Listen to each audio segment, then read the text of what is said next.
Hey, how's it going, Jesse? Good. How are you? I'm doing well. Thank you very much for coming onto the channel to Yeah, of course. graciously host this Q&A with us. Of course, I'm happy to. Are we live right now? We are indeed live. Yes. Alert. maybe should have given you a bit of a warning. That might have Yeah, been nice. no, it's cool. I was like, I'll get chat up on my phone or something, but no. Hey, is chat mostly in Spanish? Chat since a lot of my community is English. At least most of them speak some English. They Okay. can manage, but there is a fair bit of Spanish going on. So don't you worry about the Spanish Yeah, stuff. no, You I'm just just gonna do talk to do you. what you got to do, and I will translate everything that I obviously I won't translate everything like word for word, but I will stay as true to the Yeah, message of what you're saying as possible. you're good. I All will. I right. will not embarrass myself in my fifth grade Spanish though. You know, Not it's worth it. it's all right. It's all right. Okay. So the first one here is going to be on, are there any post roadmap updates on where the competitive mode might be headed? I know in the roadmap it said that you guys were deliberating on what was going to be the healthiest, most integral competitive mode down the line, and you guys weren't sure on what that was. I just want to know if there's any updates Sure. to where Uh, that is heading at the moment. yeah. So I can't give you any updates. What I can tell you is in the past, I don't know, 2 weeks, week and a half or so, I'm actively writing specs on it, which is basically the beginning of any sort of production feature. So we'll spec something, it'll go for rounds of feedback. We'll sort of talk about it, bid it out. The engineers will sort of look at it and be like, "Oh, that's going to be this expensive or this cheap or whatever." So those conversations are sort of getting underway in earnest Oh, okay. now. So it's kind of like an itemized inventory list of everything that would theoretically be necessary. Yeah. Yeah. So Okay. you can think about it like um, if we were to start trying to think of a good fake feature to talk about, but if we were starting to work on like a new gauntlet, we would say, okay, here are the skills that go along with it. Here's where we want it to be in the world. Here's what style of gameplay it is, and sort of going from there.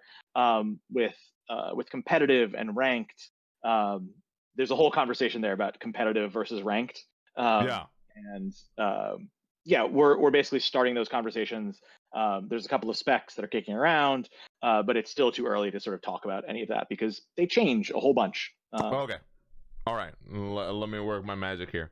Yeah, yeah. La pregunta era que si habían ideas de que va a ser el modo competitivo en el juego ahorita, y la respuesta que me ha dado es que ahorita no tienen exactamente una definición de qué va a ser ese modo. Lo que sí me puede decir es que están itemizando un inventario para calificar como que va a ser el precio, cuándo va a ser el tamaño del proyecto. Así que sí están avanzando, al menos en la infancia del proyecto que va a ser el modo competitivo de Spellbreak. All right, beautiful. So that leads. Oh, go ahead. I was going to ask. I don't know if you want to let people ask follow up questions in chat or anything. I'm happy to do that, or we could just dive through the questions. It's up to you. I actually have some questions that are perfect follow up questions for that. I think I do want to get through as many of these as possible, and allow for follow up questions when we get the chance. I just want to maximize the time we have here together.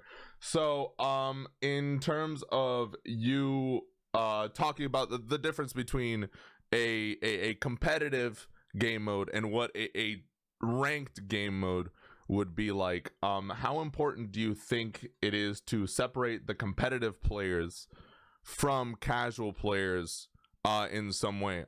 We've heard some mulling in the internet from especially newer players about how some frustrations regarding there being completely open lobbies and them trying to learn the game and getting repeatedly stomped on by experienced players. So I wanted to know what what you think is the importance of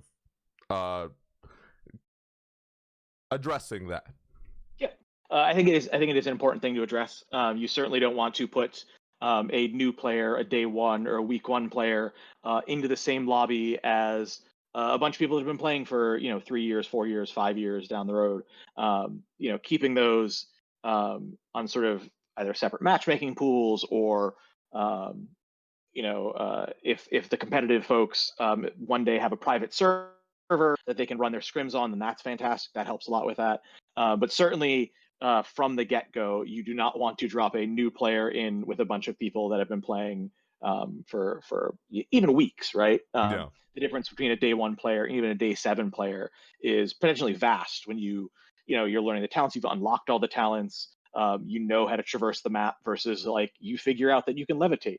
Yeah. If you watch someone whose first game it is, they will often pick up a rune, a teleport rune, and oops, teleport off the map. Or all sorts of funny stuff happens. They'll fly off the map, they'll land off the map. Happens to experienced players too. Happens to the best of us.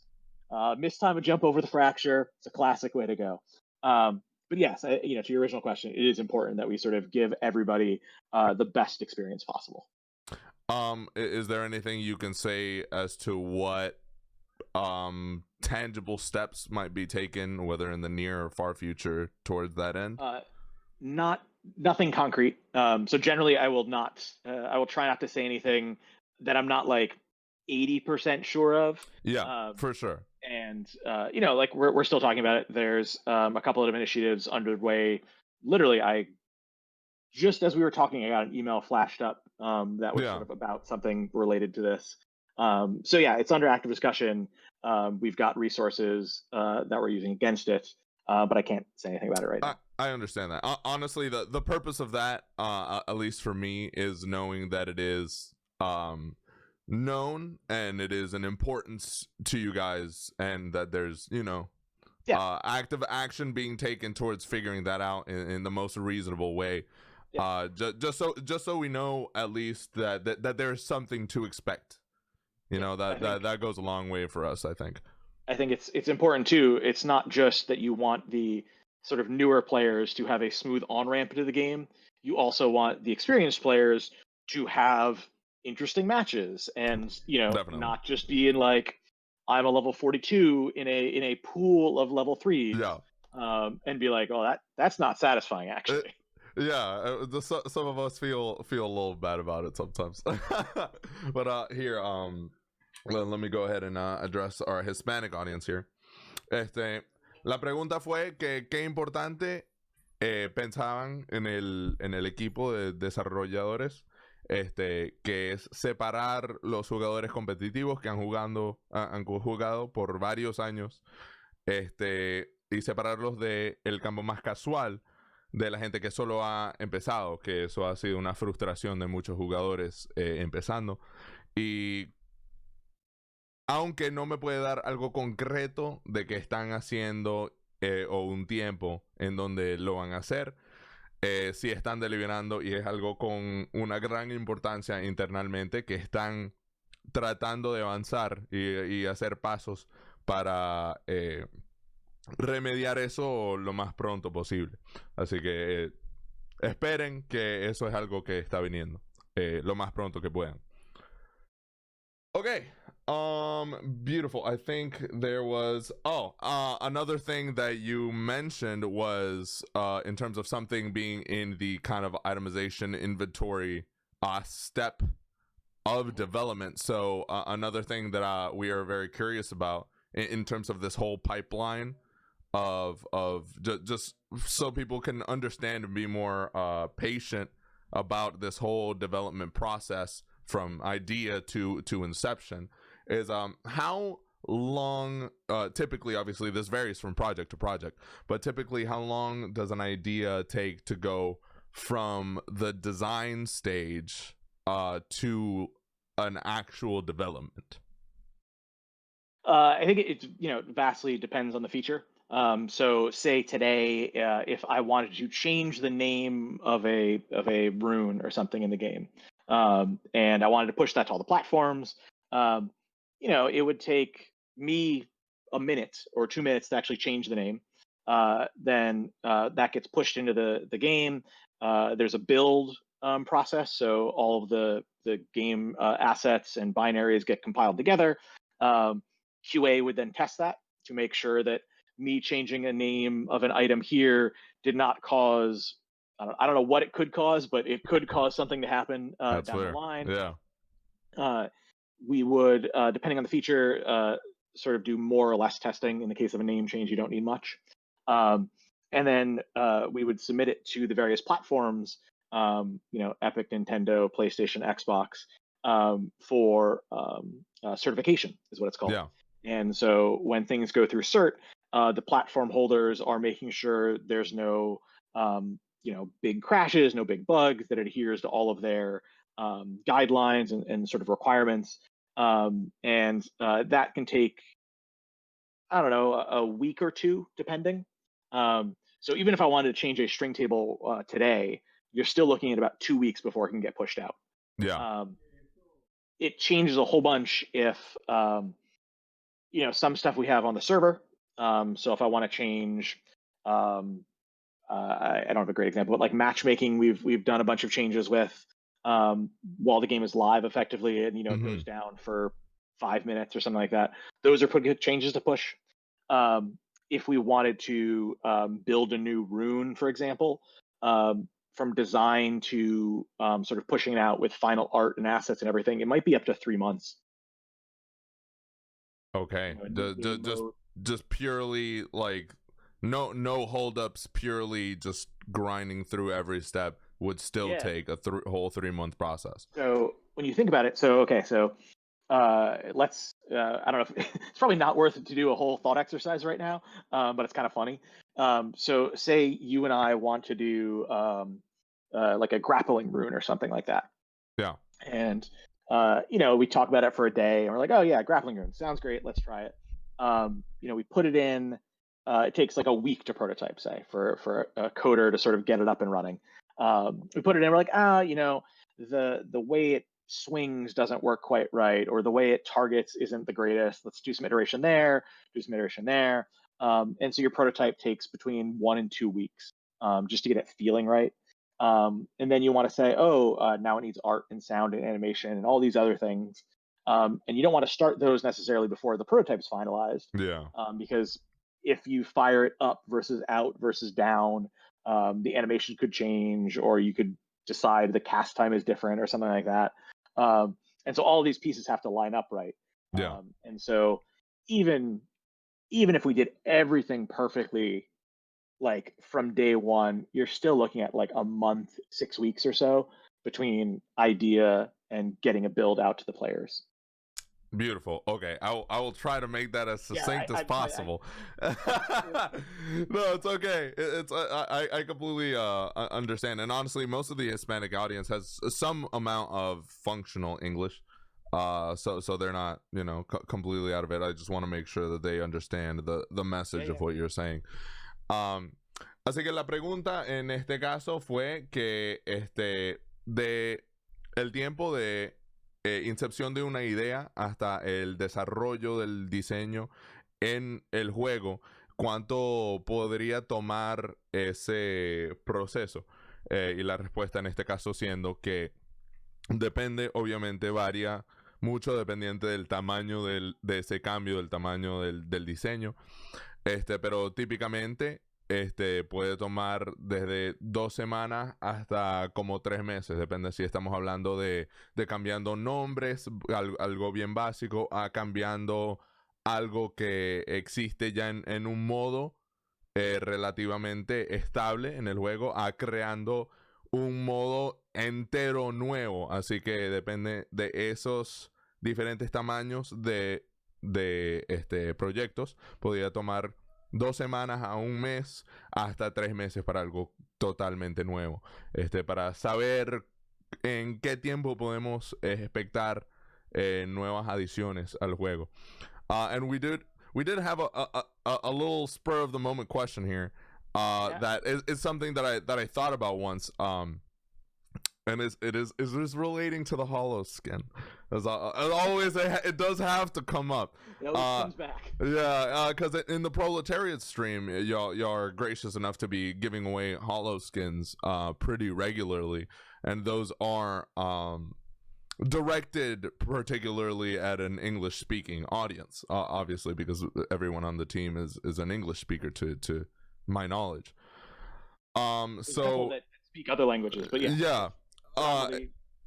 Yeah, in terms of at least the main broadcast of the proletariat channel is typically directed towards that. So is there going to be a chance at any point to have broadcasts directed at different regions, different servers that will have the potential to give away some hollow skins to people in different continents? So I can't speak to the hollow proper. That's sort of not my department. But I can speak to general sort of streaming to sort of other communities, other countries and stuff. Generally speaking, when we do the patch note streams, if you've been around a while, we'll sort of vary them up in terms of they might be morning East Coast or evening East Coast, and sort of you hit different time zones.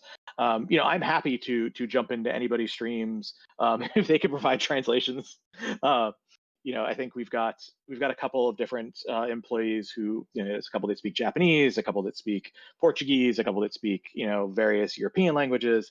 And I think it's worth sort of talking to them about if they'd be willing to jump into streams with those communities. I think it's valuable. I think, I know, the bulk of our audience is certainly in the US, but there's a lot that are in not just worldwide, but in non-English speaking countries. And I think we could happily do streams with those folks. Amazing. I think at least for my part in my contact with the Hispanic players, I think that would go a long way in helping them feel a little more included into the community. And let me go ahead and tell them that. Estaba preguntando de los hollow skins para hispanos y gente de otras regiones, y están hablando de integrar, mandar desarrolladores en el equipo para diferentes programas de diferentes idiomas, para posiblemente arriesgar un poquito de esos hollow skins para programas que no están apuntados a el campo inglés. Así que you love to see it. Okay. Great. So I guess with that whole design conversation, is there a design that you thought was neat or something really wacky or interesting that like didn't make it too far, right? Like you guys started working on it, and very early in the process you're like, yeah, this is never going to work, right? To the point that you could actually tell us about it. Yeah, no, I can tell you. I mean, we've generally been very transparent over the course of the game's development, and we'll happily tell you and all sorts of things. So there's a couple that come to mind. If you've played in the alphas, you certainly remember the times of Earthbind and Runic Confusion, which were two debuffs. Yeah. And I tried really, really hard. So my background is MMOs. I am MMOs and sort of very like competitive PvP games with lots of debuffs. And I tried very, very hard to make debuffs work in Spellbreak. They never worked. And eventually, after, I don't know, 3 or 4 months of trying, just killed them entirely. So there's still freeze and shock and the toxic puddles, but all of the really punitive debuffs we killed. Yeah. Some of the ones that people haven't seen that were, they seem like great ideas. They're terrible ideas. One was it was called a thunderclap. It was if you got hit with a lightning strike, or maybe I think it was a lightning strike. I'm not quite sure what it was. It basically applied a low pass filter to all your sounds, so it became like really muted, and it lasted for one playtest. People were like, "This is awful. Get rid of it. It's a bug. It's terrible." It was hilarious. Yeah, that sounds pretty funny. Hey, Thunderclap LTM. I'm looking forward to it. Yeah, that was awesome. Oh, audio nerfs. That's Yeah, insane. it's bad. Honestly, my background comes from in Overwatch, and Mhm. that it does become a sticky situation with player enjoyment to have a lot take away the player agency in applying a lot of like nerfs and character control and stuff like that in these like really fast-paced shooter games. So I'm personally very happy that you came to that conclusion. Yeah. uh Yeah. okay, and let me go ahead and do this. And la pregunta era que si habían unas ideas que muy temprano en la incepción de tratando eh, de diseñarlos, era bien evidente que no iban a tener un lugar en el juego de Spellbreak. Y Jesse me habló de este detrimentos para otros jugadores, quitarles las habilidades de oír, de moverse, que fue bien evidente bien temprano que no iban a caber muy bueno en el juego.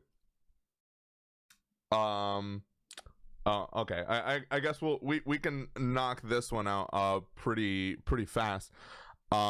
Is there a rough estimate of when private lobbies might be coming? No. Nothing. No Okay. estimate. We sort of have to get through the sort of ranked competitive conversation and features first, because anything like that will sort of greatly inform, Yeah. that feature.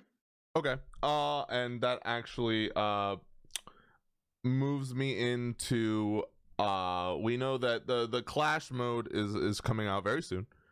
Yep. From the understanding of the roadmap and everything. So this is kind of a dual question of how what is the concern, and how will you guys manage to what Clash may do to the overall player counts within all modes? Mm-hmm. And is there a primary concern for what mode might be balanced around more prominently than others? Yep. So I think, logically speaking, on whatever next Thursday, when 1.2 comes out, Clash will be heavily populated. It's the new thing. Everybody's going to be trying it out. We'll see how many people enjoy it in the long term versus think it's just a good either ramp in or way to end your evening, because it's lower pressure. It's kind of fun. Yeah. You get to do ridiculous things. It's basically a big fight the whole time. I can't say much about what the population is going to do, obviously, based on I don't know. I'm pretty I am as curious as you are. Okay, so there's no like set contingency plans depending on what different scenarios might happen. No, I mean, I think in the if this is just purely conjecture, if like 99% of people are all playing Clash, we could shut down some other modes, and that's fine, because 99% of people are all playing. Yeah. Okay. If no one's playing Clash, which I don't really see how that could be the case, we could sort of adjust accordingly. But game modes and matchmaking and stuff, that's all handled on the server, so we can sort of adjust on the fly. In terms of balance, we're sort of mindful of entering this second game mode and what it could do. We don't want to get in a position where we're sort of making two different like talents behave two different ways depending on the game mode, or like the gauntlets behave two different ways, classes behave two different ways. So ideally, we don't have to worry too much about it. That said, you think of a mode like Clash, and you're like, oh, it's gonna be a lot of fighting, a lot of stuff. So you say, well, I'm a little bit concerned about Scavenger, for example. So like, let's just be mindful of that. The goal is to not be surprised necessarily. So you want to say, oh, I am worried about Scavenger, or I am concerned what Finders Keepers will do, which I actually am. Hilariously. Really? Oh wow. Spoilers. And so you sort of think about things like that, and you just want to be aware of them going in. And then if they do become a problem, you can sort of address it. The last time we had Clash active was, about a year ago, a little bit less than a year ago. And it was a lot of fun. It was more a more relaxed play style. So balance was less important to that group. That said, we still don't want a team of toxicologists to, dominate the other team or anything like that. So it's something to keep an eye on. All of the data sort of splits by game, so you can see this is dominant in this game mode versus this game mode. This is doing well. This is not doing well. I think it's fine if some talents are not used as much in Clash or used more in Clash, and that's fine. I don't want to be in a world where oh no, if you're playing Clash, you take Scav. Yeah. Full stop. So let's just say hypothetically, right? It arises that Stone Shaper is absolutely hard busted in Clash. It's the only thing that can be chosen. Aside from player opinion of balance, the numbers behind that bear that out too. But it's not a problem in the other game mode. What is an example of how you would address that specifically? So in the case of let's use Stone Shaper as an example. Let's say that the Clash map, for example, the reason that Stone Shaper was dominant was because the Clash map was always sort of centered around a big open field or basically an area that Stone had an easy time in. There wasn't a lot of cliffs or ridges or anything to sort of break their LOS, that you were always, unless you were in the air, you were getting hit. You could say, we can move where the map is to sort of more jagged areas, to more castles, to more places where it puts Stone in a little bit of a disadvantage. If you had a conduit sort of reigning in open areas or something, moving them to more penned in areas, more forested areas, more areas where they weren't as able to shine, would be something to look at there, I think, because that is mode independent, right? Yeah. The map where you place the sort of circles, and then there's sort of more not heavy-handed, but more heavy-handed things that you could do. So you could say, if we found out that whatever Shadow Step is just busted in Clash for some reason, we could just turn off Shadow Step in Clash. I don't want to turn off a class. I don't want to turn off a gauntlet. But if a rune is causing a problem, I don't know. Maybe I can make that argument. There's already different treasure table rules for Clash. So potions don't really drop as much. And so, changing weightings like that. So yeah, or leave Shadow Step and just lower its weight. So if you find it a fifth of the time, then great. There's one person or three people in the match that have it, and it's not sort of running the field. So there's levers like that are sort of softer levers that don't involve us saying you know what, pyrolysis, that has to get nerfed, but that's not. So essentially, in a roundabout way, the primary, at least now, the primary balance centric concern would be the regular BR game mode, and then things will be changed specifically to Clash to make it a reasonable, healthy experience. Okay. I don't think we want to be in a situation. I definitely don't want to be in a situation where the same thing behaves in two different ways. I would rather figure out ways to sort of cut off one or sort of otherwise mitigate it. Okay.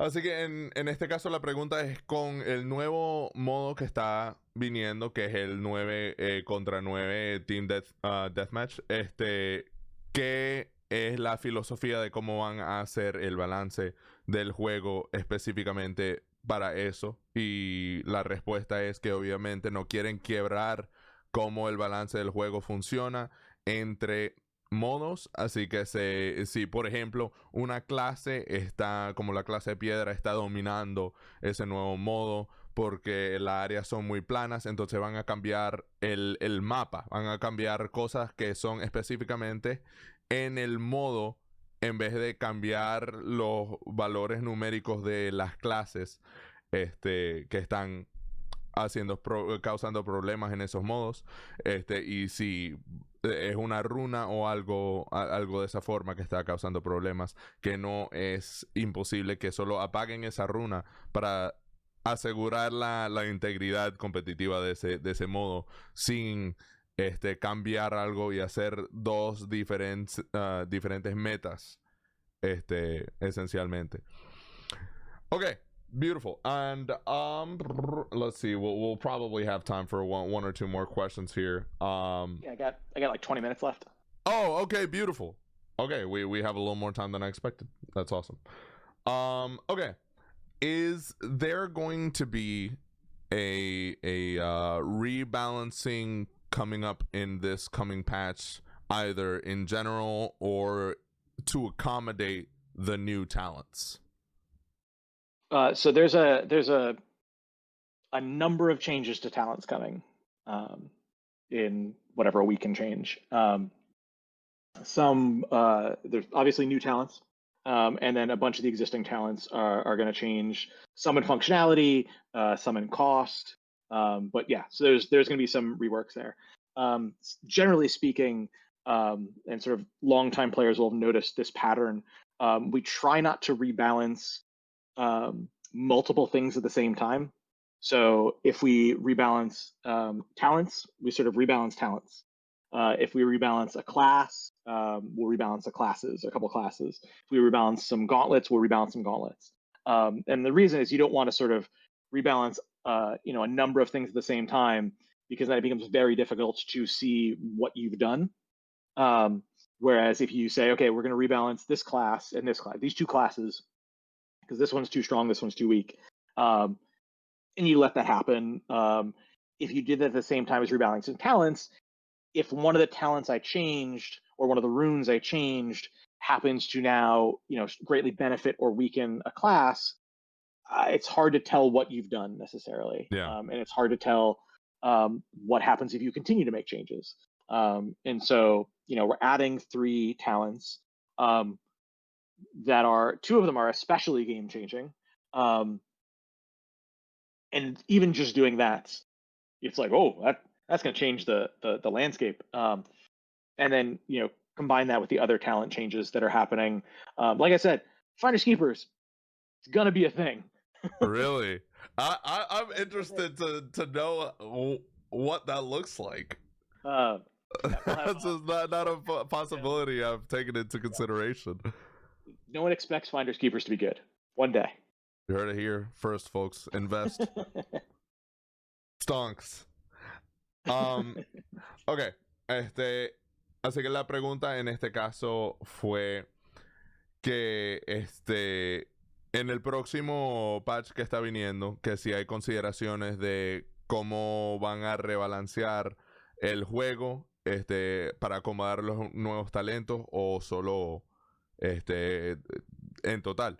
Y la respuesta en este caso siendo que no les gustan cambiar el balance de las clases y los talentos a la misma vez, porque es más difícil disectar qué hizo los cambios en cómo se desarrolla el juego si cambias muchas cosas a la misma vez. Así que van a venir muchos cambios a los talentos, los valores de los talentos, cómo funcionan, pero no exactamente a las clases todavía. Okay, beautiful. And that actually brings me a little bit into a true prong question here that I'm very interested in, because you are right that I personally, and a lot of us older players of Spellbreak are pretty used to the development methodology of Proletariat, which I have understood to be erring more on the side of changing things very conservatively, and really seeing how those play out dissecting all the information and then moving from there instead of moving more radically. Am I correct in assessing it that way? Yeah, so generally speaking, over the years of development of Spellbreak, early on, and certainly in alpha, less so in beta, we could take wild swings. Yeah. We could do crazy things. Some things we were not necessarily sure about. We wanted to see how the players liked or disliked them. So like that debuff thing that I mentioned was me just being like, I don't know if this is going to work, but I'm going to keep trying. And then as we got closer to release, and now after release, um, you want to take a much more measured approach.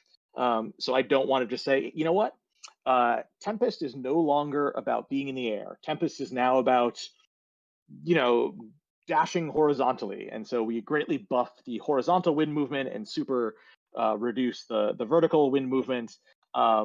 We that's sort of you've gotten used to playing Tempest in a certain way, and while it's fine to say like, oh, pyrolysis is not the best skill, we should buff it or we should change it or something. You don't want to change the core identity of a class. You don't want to change the core functionality of a rune.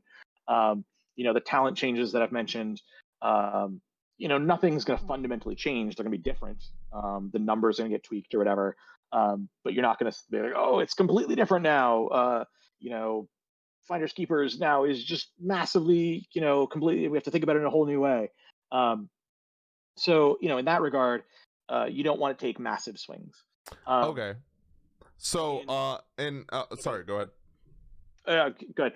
Okay. In that vein, I know there's been a little bit of frustration through our ignorance of the whole process of the little amount of either hot fixes or like early patches with some issues that have appeared in the game. How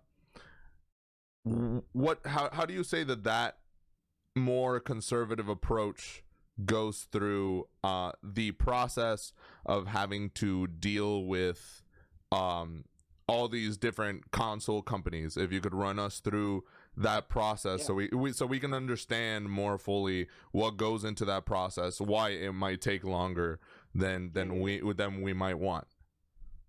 So when we were just live on PC back whatever last year at this time, if I decided that I wanted to buff Fireball or nerf Fireball, we could do it in an afternoon, assume that like it tested fine, push it out in like a day or two, and it's fine, it's great, and we could sort of really quickly iterate on things.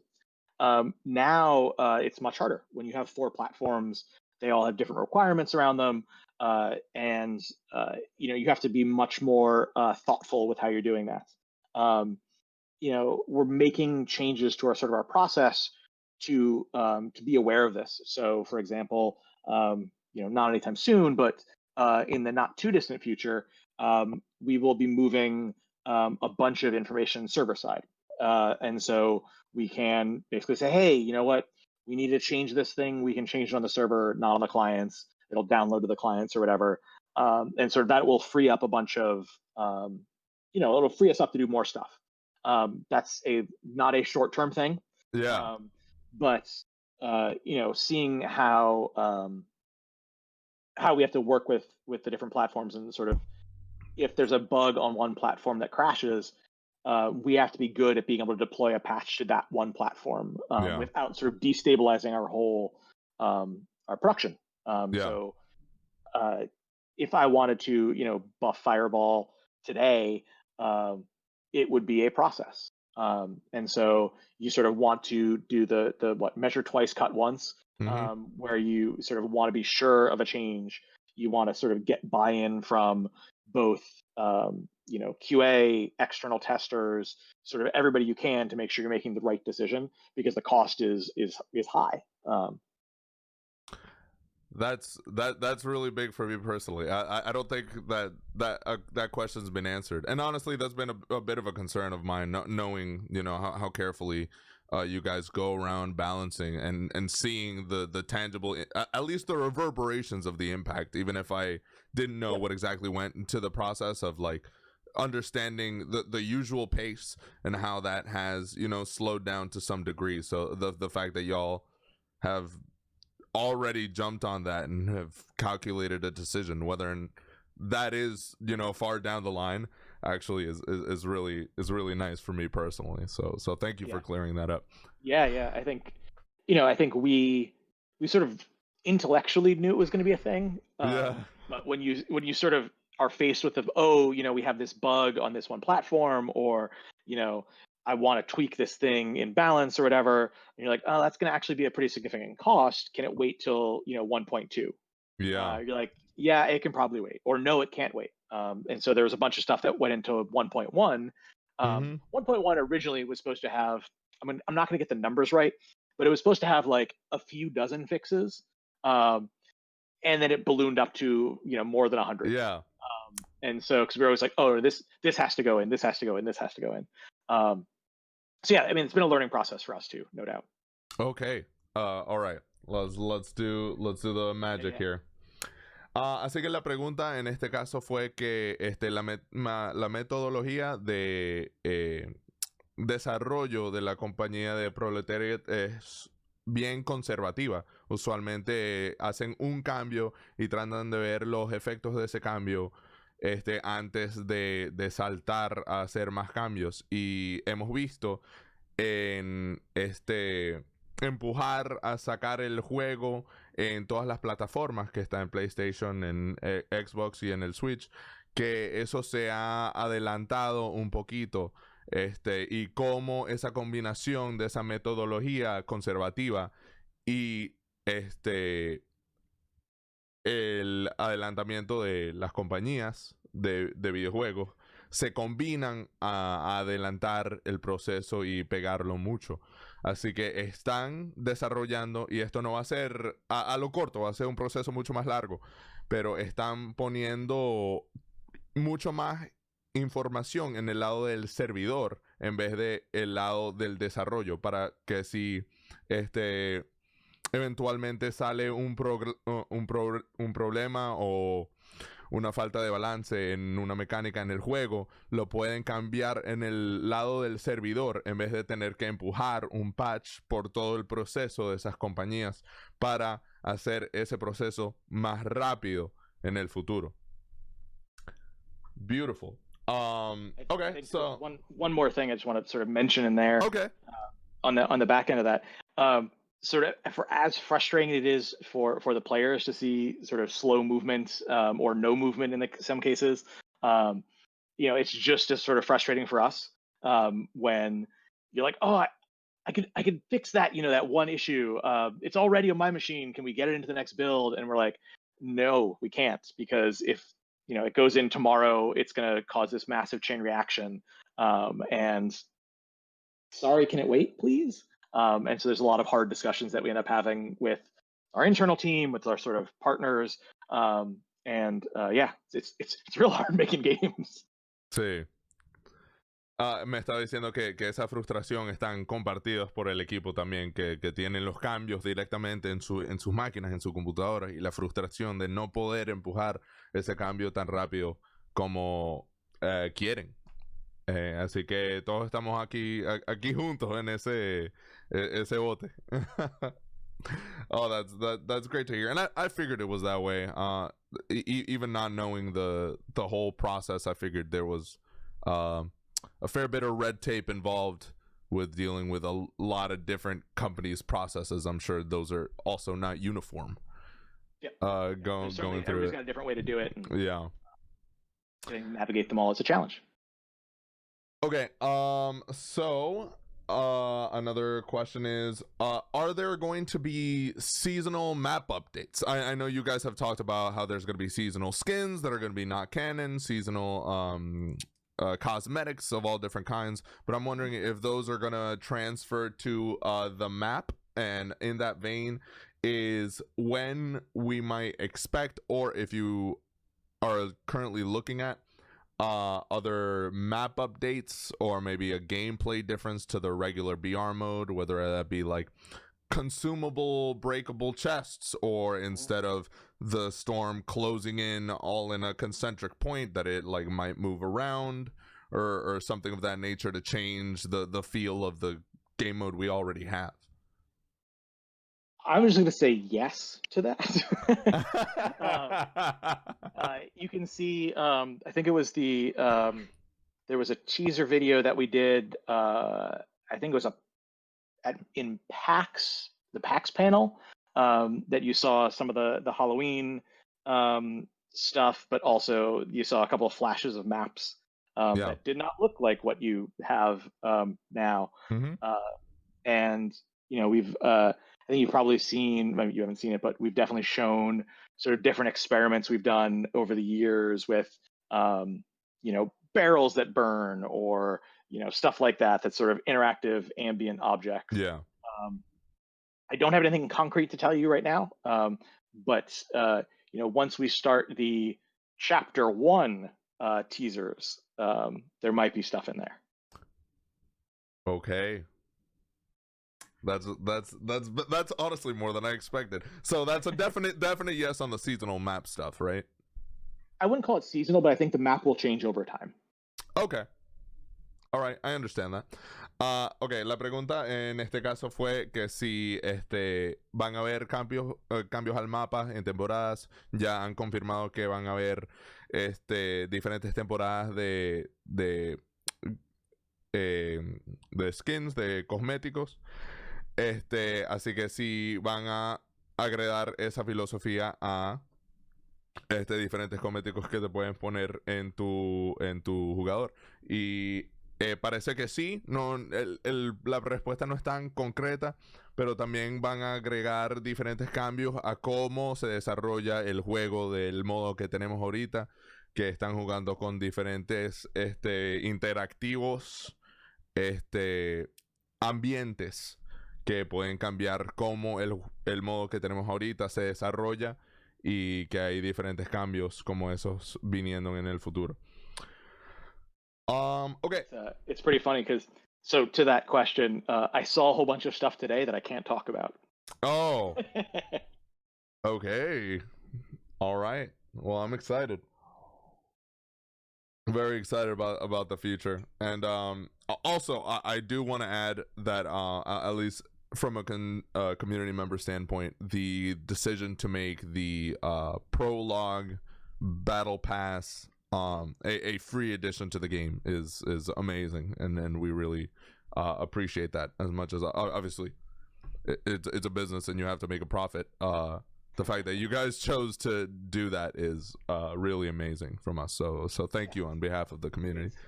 We're really looking forward to it. We've sort of been working on the chapter system for a while now, Yeah. and this is sort of the first taste of it. Yeah. Okay. Well, I'm excited, and personally, I would assume at some point we're gonna have to shell out for some extra content, and I know a lot of us are looking forward to it. Even as much as my wallet has already hurt from the skins, I'm looking forward to it. we got some good teasers coming too. Oh, I'm super excited. I'm super excited for all the cosmetics and all the chapter stuff. Okay, so I think we might have time for one little quick beyond the leveling and cosmetics with what is included in the chapter system, what do you see as being the driving vehicle for long-term player retention? I know that's a heavy one. Yeah. So if you since you asked about retention, I'll talk about it like I talk about retention. So generally, you think about short, medium, and long term. Yeah. So the first day you come in, why are you going to come back tomorrow? You like the gameplay. You're curious to explore the classes, to unlock the talents, to sort of look at the elemental interactions, and so on. From there, you sort of look at leveling up the classes, unlocking the different cosmetics there. Come prologue, we'll have the chapter in, and sort of you'll have that to sort of go up. That has basically new quests every week, and those will be they'll be harder than your daily quests are right now, sort of more involved and stuff. And then once you get beyond that, you start talking about what are your long-term goals for playing Spellbreak. Is it that you want to progress in the story? You want to see where the story is going to go. You want to see how the game's going to evolve over a couple months or years or whatever. You want to see how the characters are going to change, how Avira is going to do stuff, how the other folks you're going to meet are going to sort of interact with the world. You can also you can find players who are interested in the social bonds. So you want to play with your friends. You want to play with folks on Discord and medium-sized communities there. You want to meet other players in game and play with them. And so you want features that will support that. You want features that say, you want things like guilds. You want things like being able to show off your status on Discord. You want, they're social features basically. You have features that that let you sort of flex. You want to show off that you are, a level 50. You want to show you're a platinum player or you're a, top 100 player or whatever. You want the fame and notoriety that come with that. You want titles. You want competitive cosmetics, whatever. And so those are sort of 4 pillars, I guess, that you can sort of look at. And sort of once you get beyond those short and medium term retention goals, most players will fall into one of those buckets. There's a couple more. You can see players who are just sort of excited to see what new gameplay is going to come down. Here's a new class, a new gauntlet, a new rune, new interactive things in the world, how the map is going to change, and so on. And so generally when road mapping Spellbreak and sort of games in general, you think about your players in sort of those buckets, and you want to serve different segments with different features. And so when we talk about ranked or competitive, it's for that one bucket of people that are looking to get better at the game, to show some level of mastery, to say, hey, I've been playing this for 3 months and I'm rank 1000. I've been playing this for a year and I'm rank 100. I'm playing this for 3 years. I'm rank 1. Congratulations. The social players, you generally speaking, if your friends are playing a game, you will play the game too. You'll all stick around. You'll all enjoy it. You'll sort of talk about it with each other when you're not playing it. And so you want to serve those audiences. So we talk about all of those groups, and you sort of make features. As you're making features, you talk about who the audience for the feature is. You talk about what goal the feature has. So you say, players are. I'm trying to think of a good example that we're not actually doing, so it's not like a spoiler. That was the players, trap. Oh God. Players want pets to battle with each other as a social feature. That's also a ranked feature. So now we have battling pet games in Spellbreak for some reason. And you're like, oh, that's going to do good for like mid and long-term retention for social and competitive gamers. That was not a small question, by the way. No, I know. I'm sorry. Yeah, I should have probably led with that a little bit earlier. So I'm terribly sorry. Just let me translate it real quick and we'll get into the closing.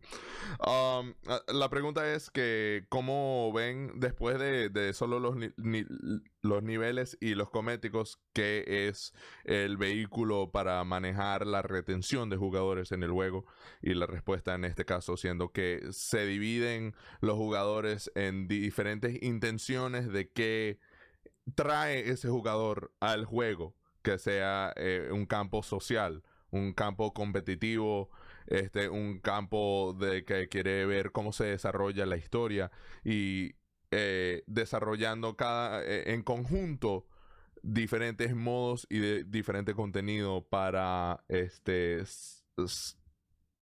hacer algo satisfactorio para todos esos campos, para seguir el interés en el juego. Así que más que nada nos ayuda a ver cómo ven la audiencia del juego y la intención de para quién, qué tipo de jugador están desarrollando el juego. que es una combinación y diferentes modos y diferentes cambios tienen diferentes intenciones para eso, pero la retención de jugadores en diferentes modos y diferentes intenciones es algo primario en el pensamiento de ellos. Oh, well, sorry we went a little over, No, you're good. Jesse. It's mostly that I have to cook dinner and stuff at some point. Oh, okay. But if there's any quick ones from chat or anything, I'm happy to knock a couple out. But yeah. Yeah, while we may have a couple questions come in real quick from the chat, I just want to say thank you again for coming and speaking with us. It means a lot to be part of a community with a development team that cares and does collaborate so closely with the community members. It is definitely the most interactive and the most amicable relationship between community and development team that I've at least been a part of, and it's really been a blessing to be a part of this journey with you, and I greatly appreciate letting us be a part of it so closely with you. Yeah, no, I'm glad to. I think this is super fun. I'm happy to talk to folks. Basically whenever I have time. I'm not doing work. People DM me on Twitter and Discord and stuff, and it's fun. It's like y'all are the reason we sort of get into doing this. Is no one makes a multiplayer game to say like I don't want to talk to the players. You're sort of fundamental to the process. Like if you enjoy something or don't enjoy something, we hope you tell. I mean, you definitely tell us. You always tell us. That's true. Definitely know. That does go. That's the other side of that interaction. And I mean, the Spellbreak community is for as much flack as we both get sometimes, everybody's super friendly. Everybody wants what's best for the game. And I think when people get passionate and sort of spun up about something, it's because they care, right? It's because it's fun. It's because you want it to be better. You want it to sort of satisfy you. But yeah, the approach does matter, though. It definitely does. There's definitely a good way to give feedback and a bad way to give feedback. We could do a whole conversation on that. But yeah, Diego, thank you so much for having me on and translating to all the viewers as well. I'm just thankful to be able to help the Hispanic community be a little more included and given the chance to do so. Okay, so we can just knock these out real quick. We don't have to get into long tangents about it. You said there are lots of talent changes in the upcoming patch. Does that imply that there are little class and gauntlet changes? Correct. That's what I assumed. Let's see. I know this says I know the battle pass will be free, but and you might not even be able to answer this, but in the future, when there is more paid content, will we be able to purchase that with the gold we already have, or is that going to be a separate thing? Can't actually say. Yeah, I figured. Let's see. I hope class skins become more of a thing. Thank you. Yeah, I agree. And it's okay. And just from a personal thing, I know this was detailed in the roadmap a little better, but can you tell me about the progression of how the guild system is coming along? No, I can't. I mean, I can tell you that we're still talking about it. Still, but there's not much to say about it yet. And do you think Spellbreak would benefit from a player test region like what Overwatch has? Like a PTR? Yeah. Yes. Yes, we sort of have a group of players, like normal players out in the wild, who are NDA'd up and down, who we do run sort of tests with, and they sort of look at things early. It's not open to everybody just because there's a bunch of logistical stuff to deal with there. I think getting a PTR-like situation in the future would be really beneficial, but there's no plans for it right now. Okay. Yeah, I figured, and I did apply to be one of those NDA'd up and down folks, so Oh no, that means I looked through the application and was like, I don't know. Oh no, no, it was recent, so I hope you haven't gotten to it. Hey, what's your favorite color, Jesse? My favorite color. The That's a good hardest question. question of the night. No, that's actually I've it depends on the season, right? So Oh, I generally sort of follow the season. So in the fall, it's like the darker browns and oranges and greens. Winter gets very muted and black and gray and no white. That's too much. I can't wear white. Uh, Spring, spring has got some good purples and stuff, and then summer you get the whites and the yellows and things like that. that's So I look very around my poetic approach. yeah. If I look around my den right now, it's mostly dark colors, um, dark reds and woods and stuff. But it's a good question. Very important. That was the most important question of the night. We can't, as far as I know, we can't really get into advertising stuff. That's not really in the realm of I couldn't tell Jesse's you camp. anything, even if I wanted to. Yeah, I don't even know. yeah. Fair There enough. are people So that work on it. yeah, I know a lot of people are very curious about it. So, but I know that's not your realm. But I think that's gonna be it from our side, Jesse. So, thank you again for coming on, and I hope you Yeah. enjoy your dinner. Yeah. Thanks so much. Take care, Jet. Absolutely. Bye. Take care, Jesse. Later.